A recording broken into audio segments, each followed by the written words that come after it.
Good morning, everybody. How's everybody doing? It's coffee time. Do you have your coffee yet? Grab a cup. Time to join me.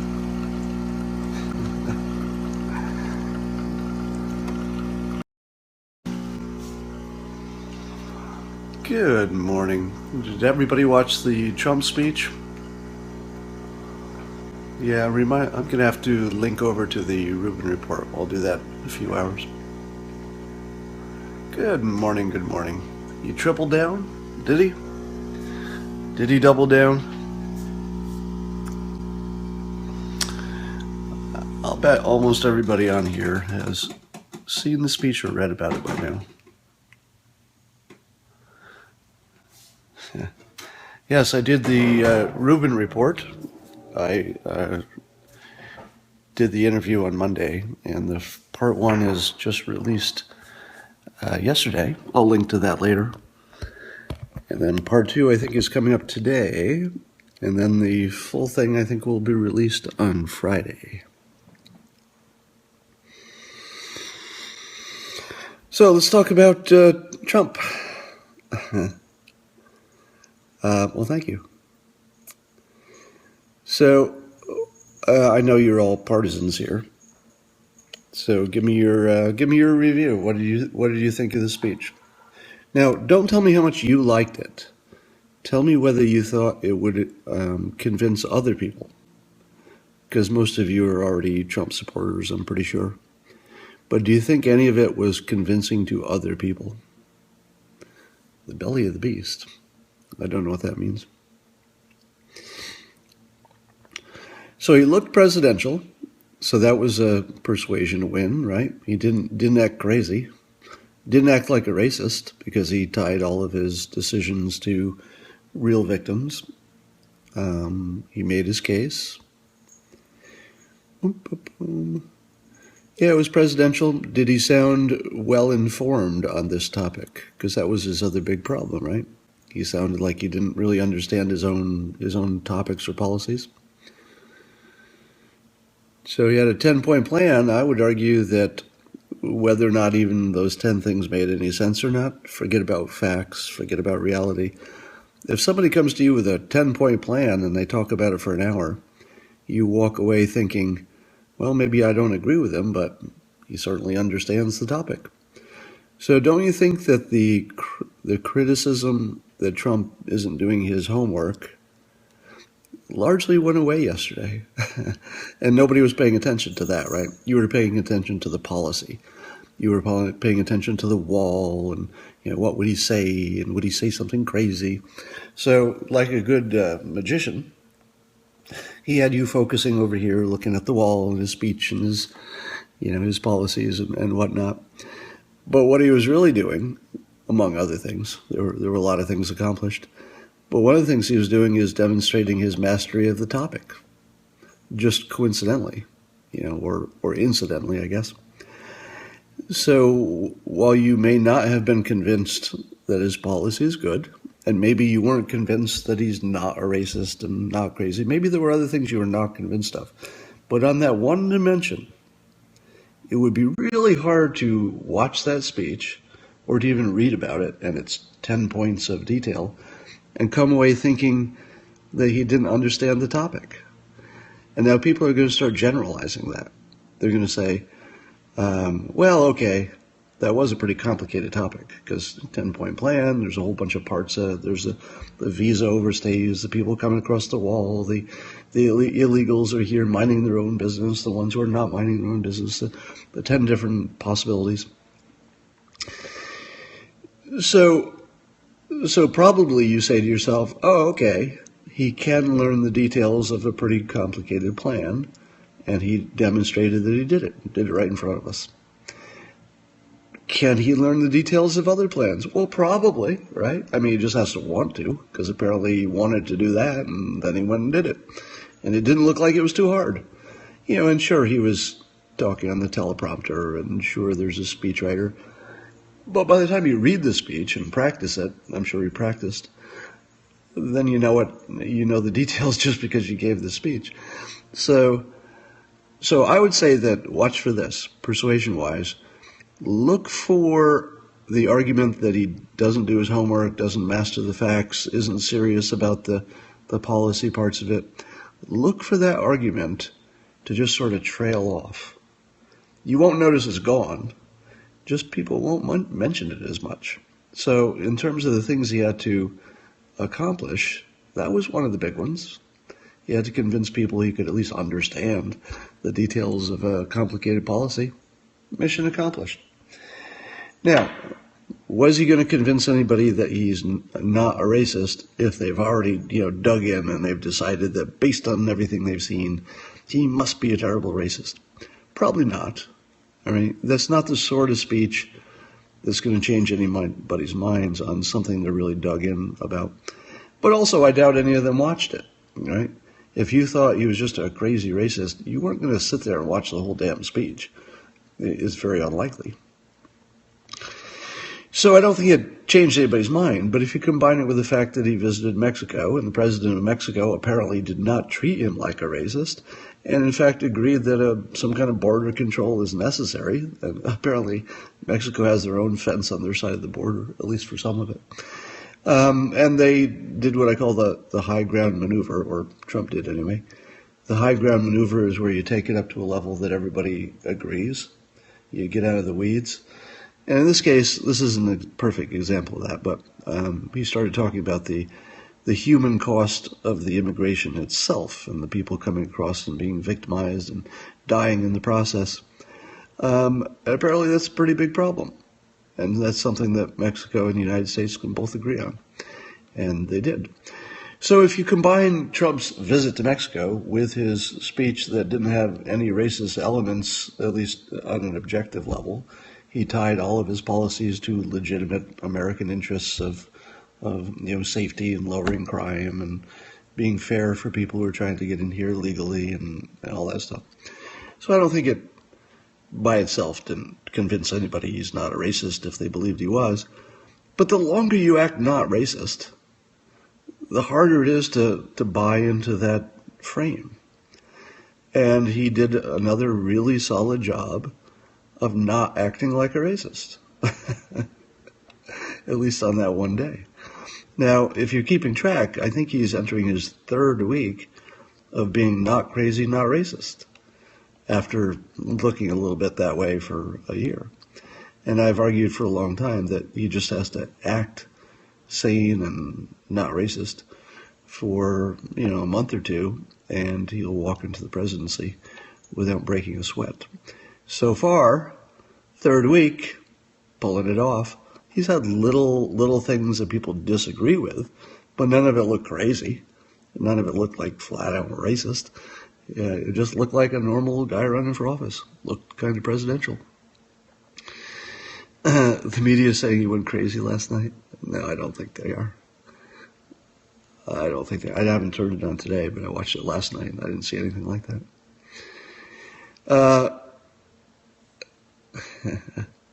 Who was the mole on the inside of Hillary's campaign?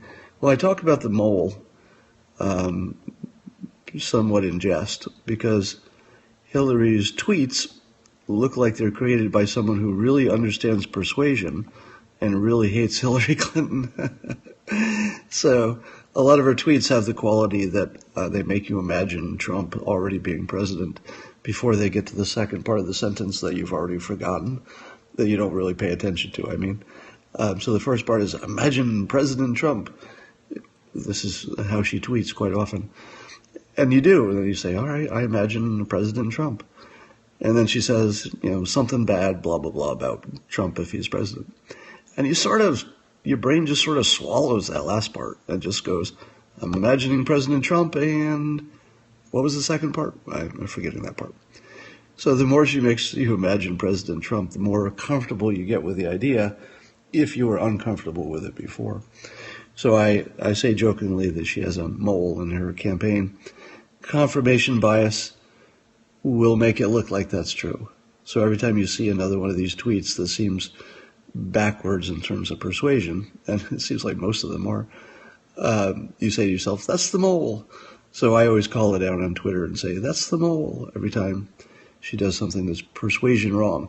Now, is there actually a mole, like an actual person, who is a traitor on the inside of the double agent on the inside of the Clinton camp who's doing these tweets? It's totally possible. I tell you, it is totally possible. If I had to bet on it, I'd bet against it, because it reeks of confirmation bias, which is kind of why it's fun.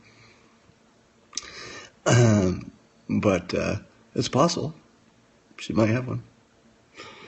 Talk about Soros. Are you talking about the video in which Soros said, if I can remember the video, it was something like, he said that Trump would win in a landslide in the general nationwide vote, but he would lose in the Electoral College, and that people took that as meaning that, oh my God, it means that he thinks the election will be rigged. And if that's all you saw, it would kind of look like that.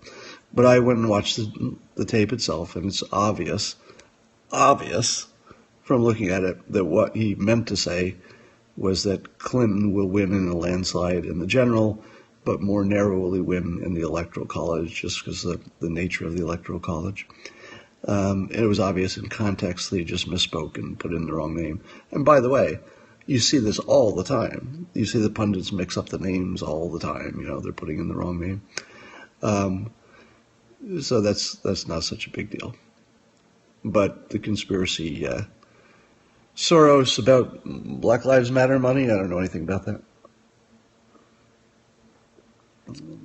Why hasn't someone asked why she lied about emails? Rasmussen poll out today shows Trump taking the lead.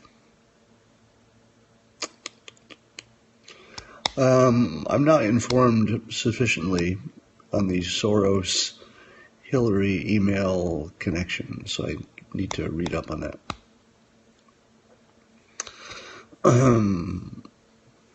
Is it my imagination, or have we had a week of Trump acting presidential while Clinton acts like a 10th grader hurling insults from the sidelines? Doesn't it look like that to you? The media is using dark again because it's all they got. So a lot of you are saying, oh, that dark word is not very persuasive. It's not really convincing anybody. It isn't designed to convince you that way. Dark is, if you read the book Persuasion, which, by the way, I have, which is Cialdini's new book. I got an advanced copy. Turns out we have the same book agent. I didn't realize that until recently. But in terms of persuasion, if you persuade people, meaning you set them up ahead of time to think that Trump says dark things, then you imagine whatever he says as a little worse, because that's how persuasion works. Now, I'm doing a bad job of explaining why, and that's why there's a whole book of it. So if you want to read why that is so powerful and why you can't tell it's powerful, you'd have to be an expert in persuasion to know just how powerful the word dark is when applied to Trump. It's very powerful, and it's engineered, and it's not accidental, and it's definitely coming from someone who's got training in the dark arts of persuasion. Did you all see the images of Hillary Clinton giving her speech yesterday? Was it yesterday? Yeah, yesterday. Yeah, she was wearing some sort of a blue outfit. Her hair was sort of flatter. She changes hairstyles a lot. By the way, I'm not the guy who makes fun of her hairstyle and her clothing. I think that given what you have to work with there, she actually does a really good job. I think her Mao outfits that somebody described as a sci-fi emperor are actually a good decision based on her her age and her importance and her body shape and everything else. I also like her less poofed up hair. So yesterday she was wearing more of a sort of a streamlined, I'm busy, I'm not going to spend all day doing my hair look, which I like, actually. And I'm a little surprised when she does, the more poofed up version of her hair. I don't know if that's a wig or that's just something that women can do with their hair.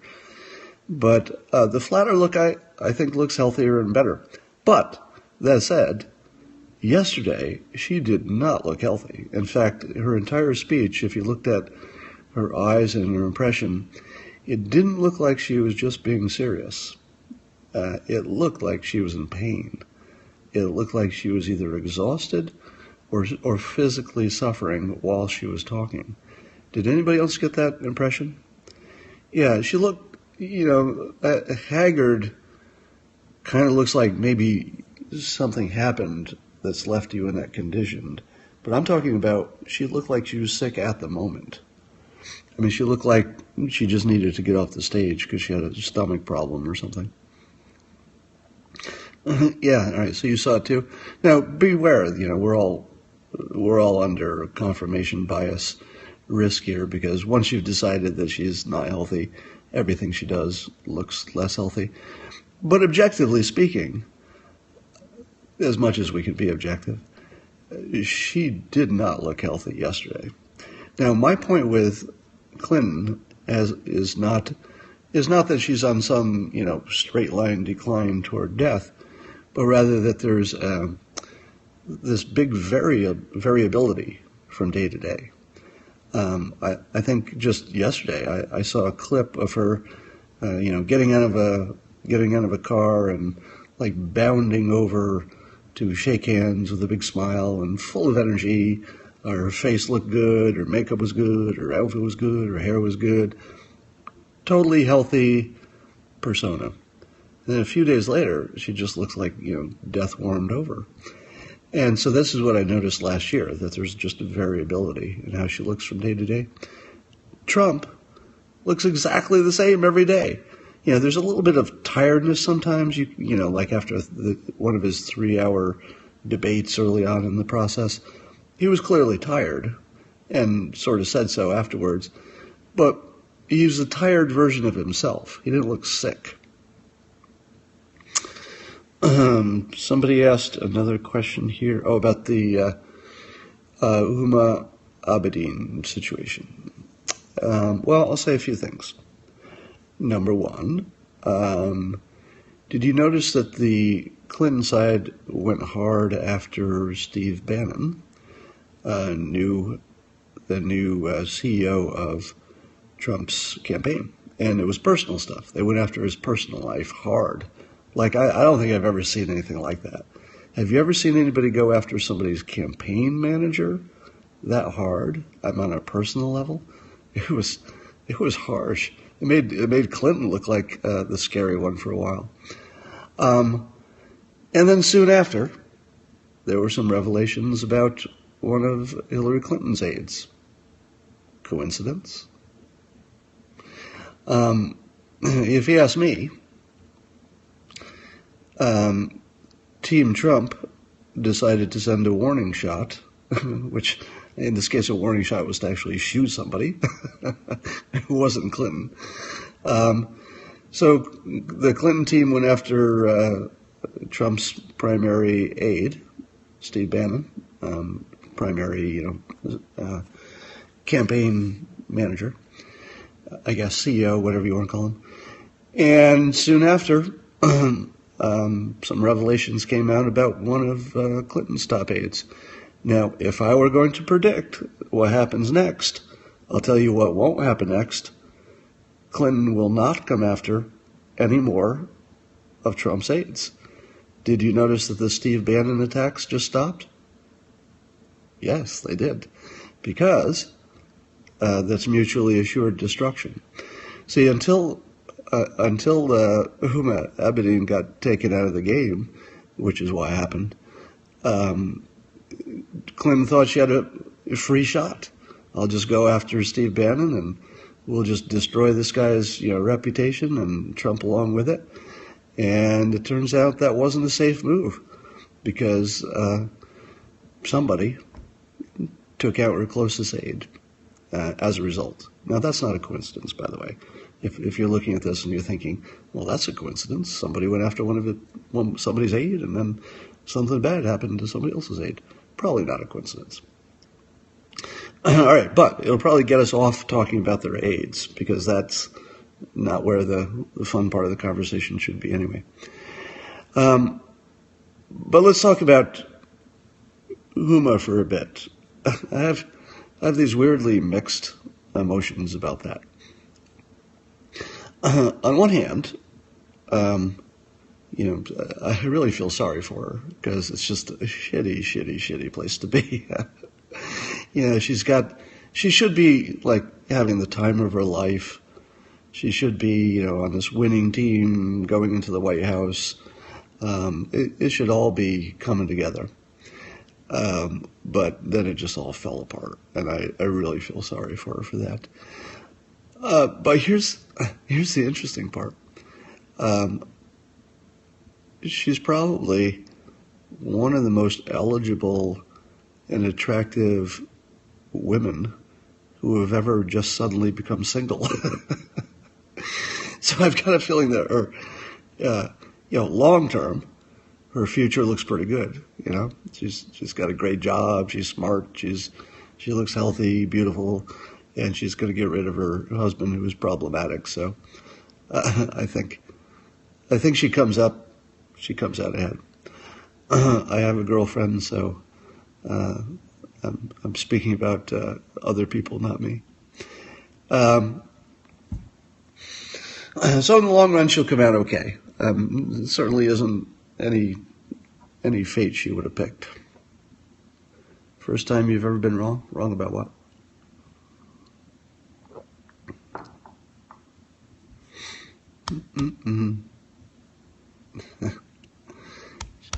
You think that Huma Abedin supports Sharia law?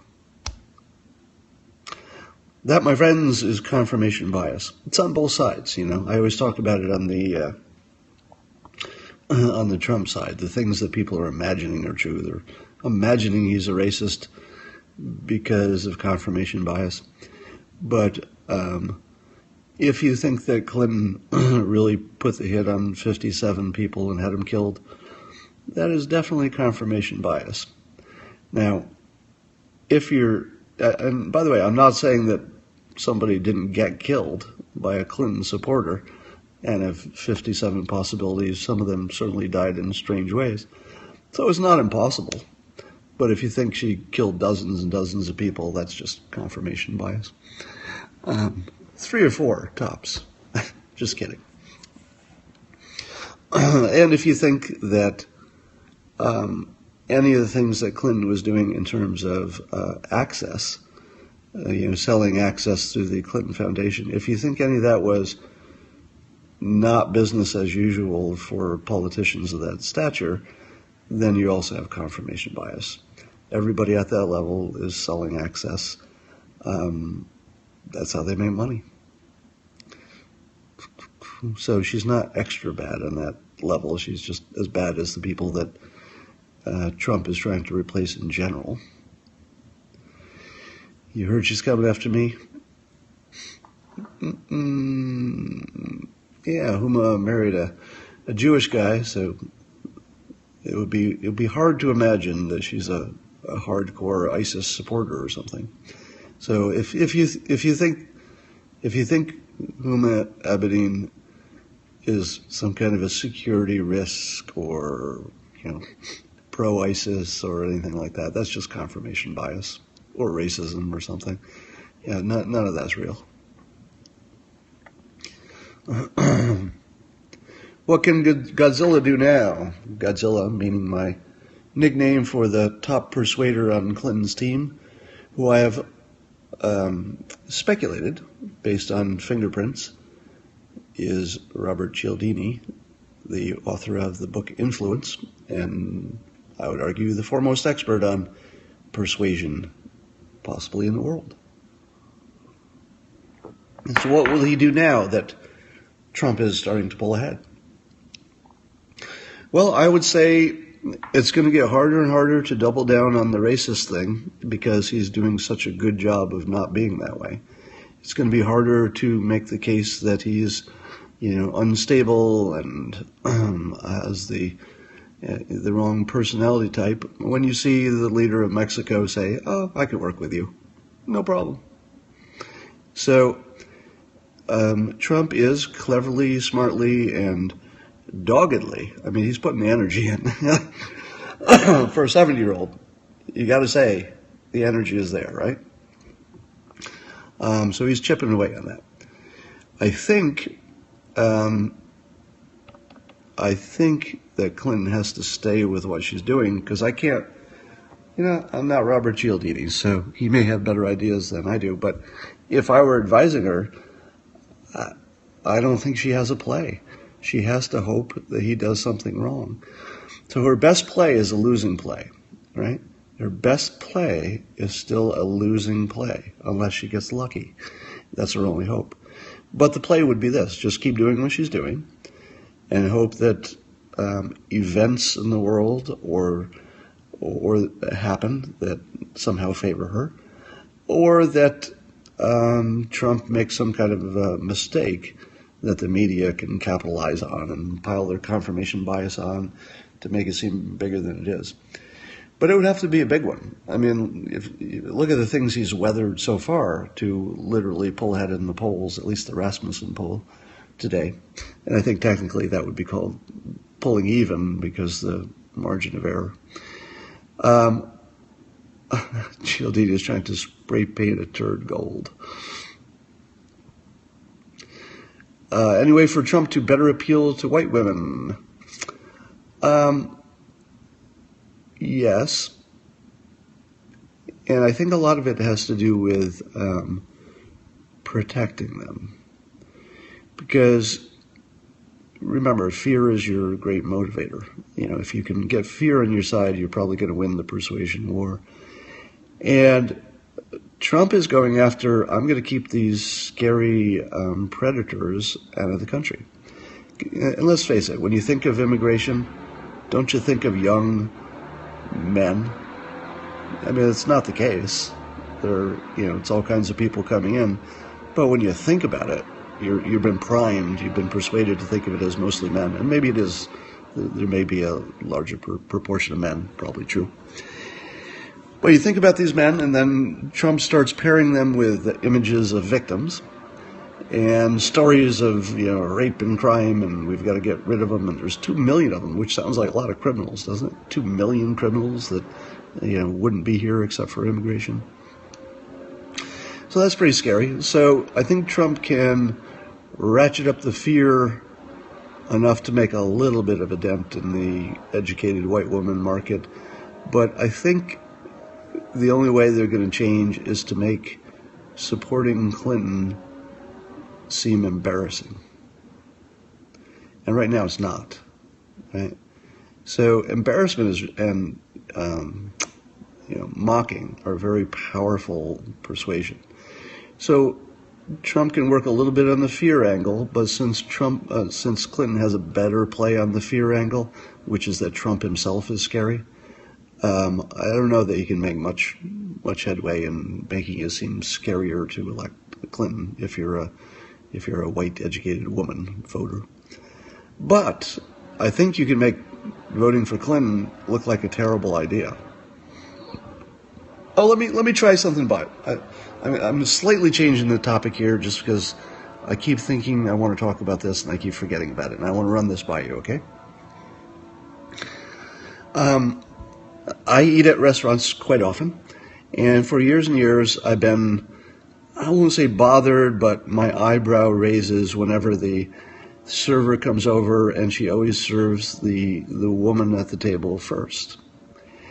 Now they're getting pretty good these days at making sure when they bring the check, they put it somewhere in the middle of the table so they're not handing it to the guy if it's a guy and a woman at the table. If it's obviously a date, still you'll see some bias that at the very least your server will make sure that the guy has a clearer path to the check, right? It won't be behind the salt and pepper or something.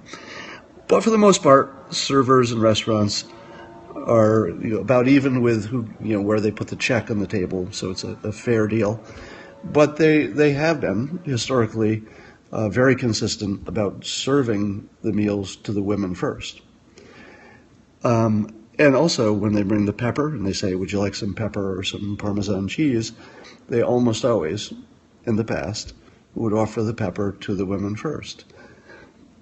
That just changed. And I want to ask you if you've noticed this. If you eat at restaurants and the server comes around with the pepper, let's just talk about the pepper grinder where they come, does anybody want some pepper?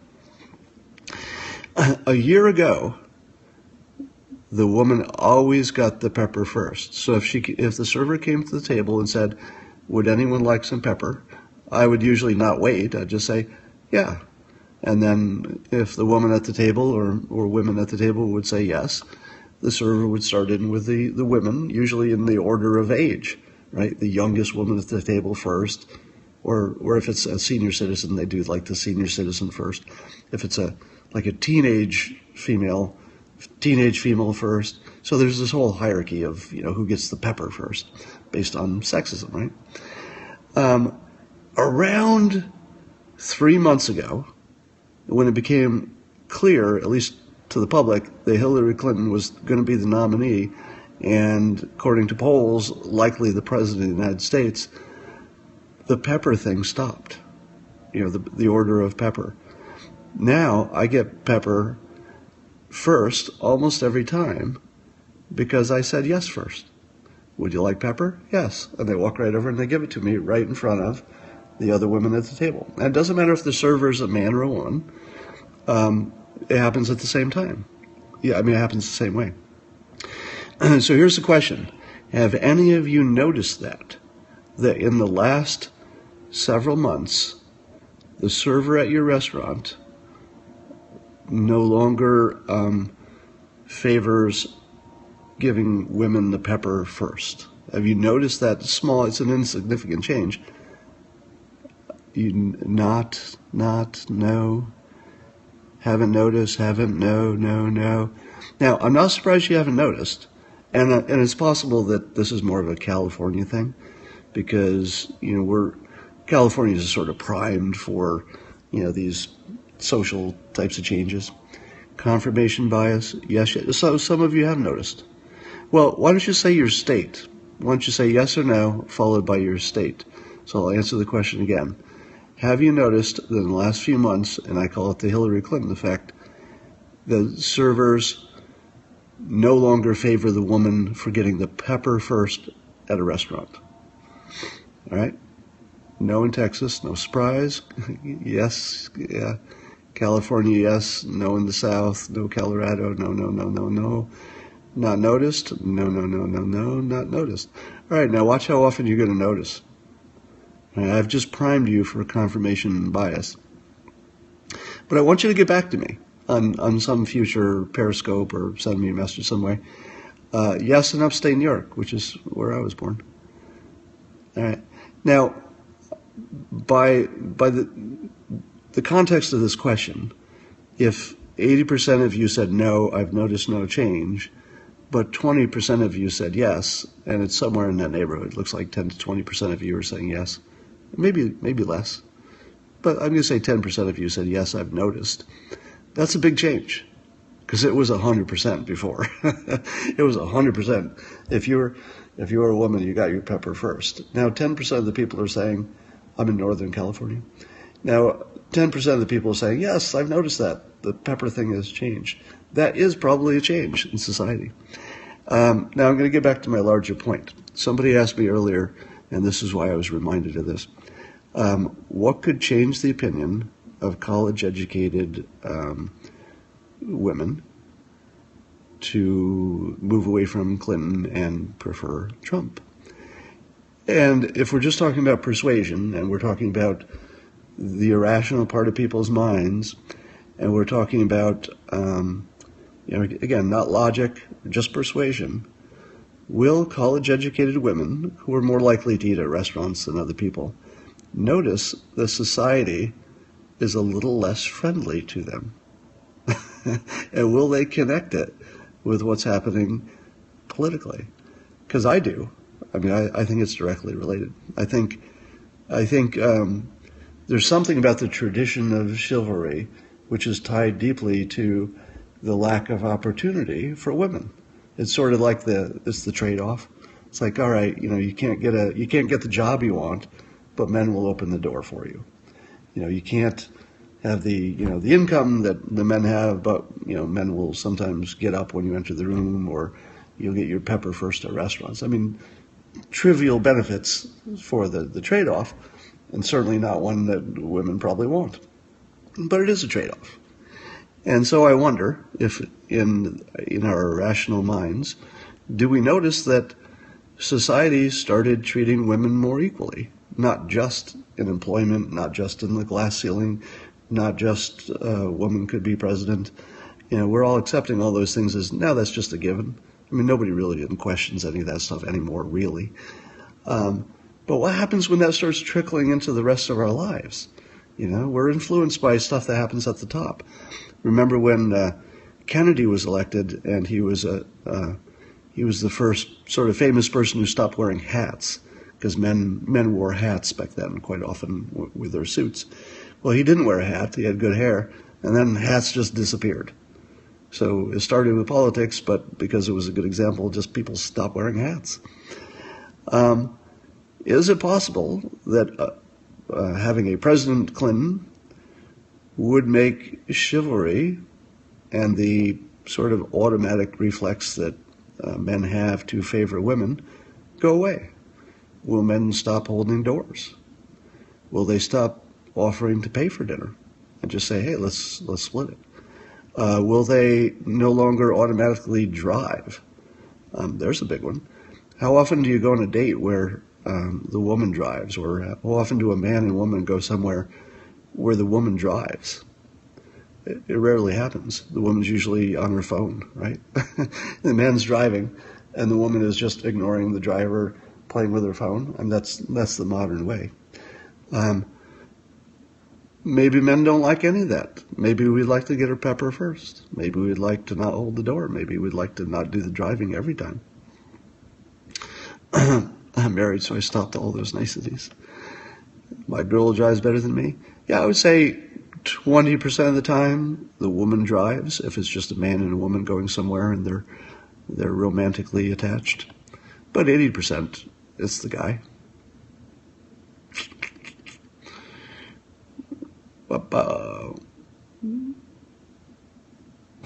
Can you buy a black man a door? Did you hear the news that in North Korea, the head of education or something, the director of education, whatever his title was executed because he had bad posture at meetings? He wasn't acting like he was enough of a team player. His posture was bad. And here again, persuasion-wise, do you remember everybody said, hey, that Trump, he looks like a dictator? He's exactly like Hitler. He's exactly like Mussolini. He's exactly like Kim Jong-il, whatever he is in North Korea. And then, on the same day that Trump was not acting like a crazy dictator, he was traveling to Mexico and acting friendly, and in the 2 weeks that he's toned down his crazy stuff, the real dictator of North Korea fucking executes somebody for having bad posture.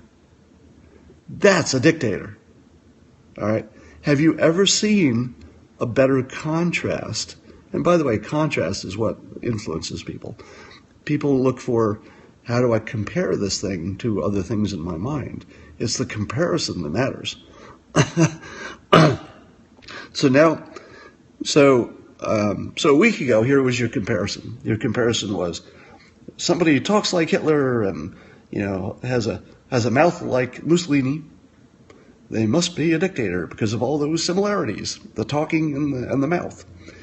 Now, we get this new example to compare to. We see the head of North Korea executing a guy for bad posture. He wasn't a good team player at a meeting. He didn't seem like he was into it in the meetings.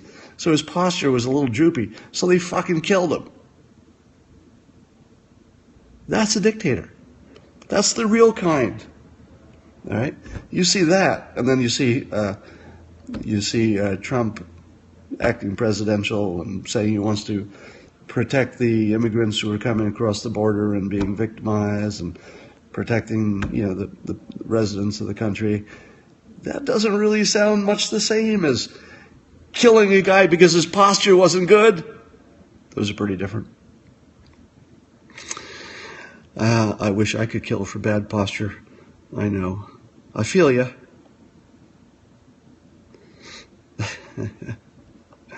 Yeah, and so at the same time that people are saying that Clinton is wearing the clothing of the North Korean dictator, they have the same dressmaker.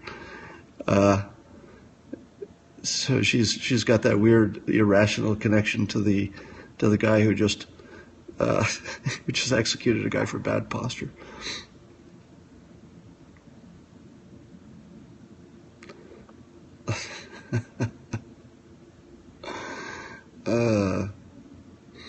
All right. I think I've said enough. I got to go work. Make sure you read my blog. Make sure you see me on the Rubin Report. I'll post a link a little later. I don't like to post too many things at the same time because then they don't get the same attention. So I'm waiting a few hours to post the Rubin Report thing. Or you can just search Rubin Report and you'll see me on the latest one. All right. Part 1 is up, Part 2 is coming, and then I think the full thing will be up on Friday. Okay, have a good day.